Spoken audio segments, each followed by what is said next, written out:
दोस्तों, अमेरिका के राष्ट्रपति डोनाल्ड ट्रंप ने एक बार फिर से भारत के लिए परेशानी खड़ी कर दी है। 50% टैरिफ, उसके बाद ईरान में भारत द्वारा बनाए गए चाबहार पोर्ट पर प्रतिबंध और अब अमेरिका में रहने वाले भारतीयों का जीना मुश्किल करने का फैसला ट्रंप ने किया है। हाल ही में आप लोगों ने एक शब्द सुना होगा, H-1B वीजा, जिसको लेकर डोनाल्ड ट्रंप ने कुछ घोषणाएं की हैं। इस वीडियो में हम आपको सबसे पहले ये बताएंगे कि ये H-1B वीजा आखिर होता क्या है और ट्रंप ने इसे लेकर क्या फैसला लिया है और इस फैसले से भारत को कितना नुकसान हो सकता है। चलिए शुरू करते हैं आज की ये वीडियो।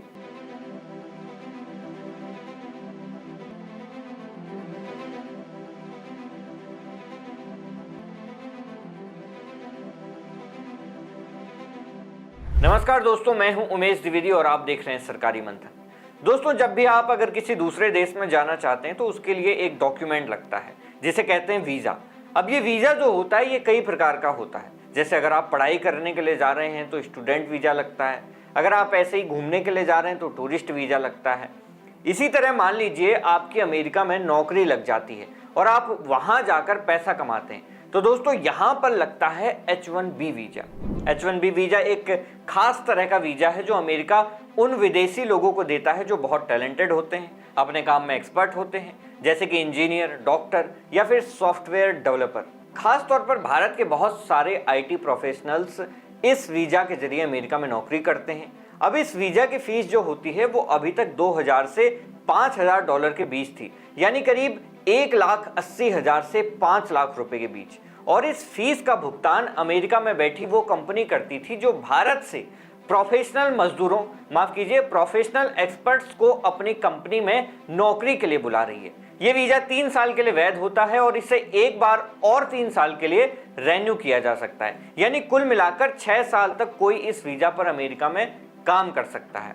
लेकिन अब राष्ट्रपति ट्रंप ने शुक्रवार को एक नया आदेश जारी किया जिसके तहत इस वीजा की फीस को बढ़ाकर $1 लाख कर दिया गया है, यानी अब कंपनियों को हर नए H-1B वीजा पर आए भारतीय के लिए 88 लाख रुपए देने होंगे।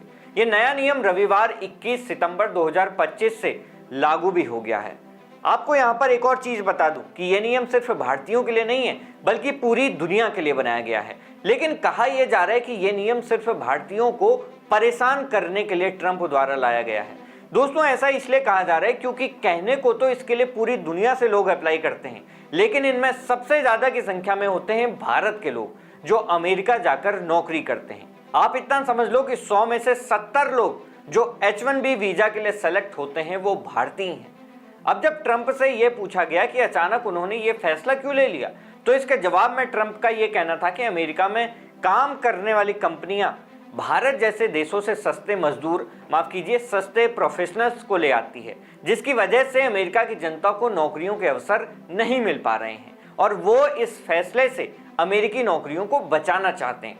लेकिन ट्रंप ने यह नहीं बताया कि अमेरिका की जनता में से वो बुद्धिमान लोगों को ढूंढेंगे कैसे, क्योंकि इनकी ज्यादातर कंपनियों को तो भारत और चीन से ले जाए गए लोग ही संभाल रहे होते हैं, फिर चाहे वो गूगल हो, माइक्रोसॉफ्ट हो या फिर एडोबी।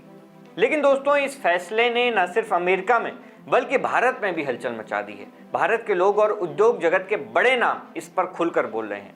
आइए जानते हैं कि भारत में इस फैसले को लेकर क्या कहा जा रहा है। दोस्तों, भारत के नीति आयोग के पूर्व CEO अमिताभ कांत ने इस फैसले पर तीखी प्रतिक्रिया दी है। उन्होंने एक्स पर लिखा कि यह $1 लाख का शुल्क अमेरिका के नवाचार को नुकसान पहुंचाएगा, लेकिन भारत के लिए यह एक बड़ा मौका हो सकता है। कांत का कहना है कि इस फैसले से अमेरिका अपने दरवाजे वैश्विक प्रतिभाओं के लिए बंद कर रहा है। इसका नतीजा ये होगा कि नई प्रयोगशालाएं, पेटेंट, नवाचार और स्टार्टअप्स अब बेंगलोर, हैदराबाद, पुणे और गुरुग्राम जैसे भारतीय शहरों में आएंगे। यानी जो प्रतिभाशाली लोग पहले अमेरिका जाते थे वो अब भारत में रहकर काम करेंगे और भारत को एक वैश्विक नवाचार केंद्र बनाने में मदद करेंगे। इसी तरह इन्फोसिस के दिग्गज और निवेशक मोहनदास पाई ने भी इस फैसले पर अपनी राय दी। उनका कहना है कि इतनी भारी फीस की वजह से कोई भी कंपनी नए H-1B वीजा के लिए $1 लाख तो पे नहीं करेगी। इसका मतलब है कि नए आवेदन बहुत कम हो जाएंगे। पाई का कहना है कि इससे अमेरिकी कंपनियां अपने काम को भारत जैसे देशों में शिफ्ट करेंगी, यानी भारत में काम करवाएंगी। इससे भारत में ग्लोबल कैपेबिलिटी सेंटर्स यानी कि GCC को और बढ़ावा मिलेगा। अगले 6 महीने से 1 साल में यह बदलाव साफ दिखने लगेगा। दोस्तों आंकड़ों की अगर बात करें तो H1B वीजा का सबसे ज्यादा फायदा भारतीयों को मिलता है। अक्टूबर 2022 से सितंबर 2023 के बीच 4 लाख H1B वीजा में से 72% भारतीयों को मिले थे। खासतौर पर भारतीय आईटी कंपनियां जैसे इंफोसिस, टीसीएस, HCL और विप्रो ने करीब 20,000 कर्मचारियों के लिए वीजा स्वीकृत करवाए थे। लेकिन सिर्फ भारतीय कंपनियां ही नहीं, अमेरिकी दिग्गज जैसे अमेजॉन, माइक्रोसॉफ्ट, मेटा, एप्पल और गूगल ने भी इस वीजा पर बहुत निर्भरता दिखाई है। फाइनेंशियल ईयर 2025 में अमेजॉन को 10,000 H1B वीजा स्वीकृत हुए, जबकि टीसीएस को 5,500 और माइक्रोसॉफ्ट को 5,189। यानी यह शुल्क न सिर्फ भारतीय कंपनियों बल्कि अमेरिकी टेक दिग्गजों को भी प्रभावित करेगा। इस फैसले के बाद जब लोगों में घबराहट फैली तो व्हाइट हाउस ने जल्दी से सफाई पेश कर दी। व्हाइट हाउस की प्रेस सचिव कैरोलिन लेविट ने कहा कि ये $1 लाख का शुल्क वार्षिक नहीं बल्कि एकमुश्त है, यानी ये केवल नए H1B वीजा के लिए लागू होगा, न कि रिन्यूअल और मौजूदा वीजा धारकों पर। उन्होंने ये भी स्पष्ट किया कि जो लोग पहले से H1B वीजा लिए हुए हैं, चाहे वो अमेरिका में हो या बाहर, उन्हें इस शुल्क का भुगतान नहीं करना होगा। साथ ही ये नियम तुरंत लागू नहीं होगा बल्कि अगले वीजा लॉटरी चक्र से शुरू किया जाएगा। इससे उन भारतीय पेशेवरों को राहत मिली है जो डर रहे थे कि वो अमेरिका वापस नहीं जा पाएंगे।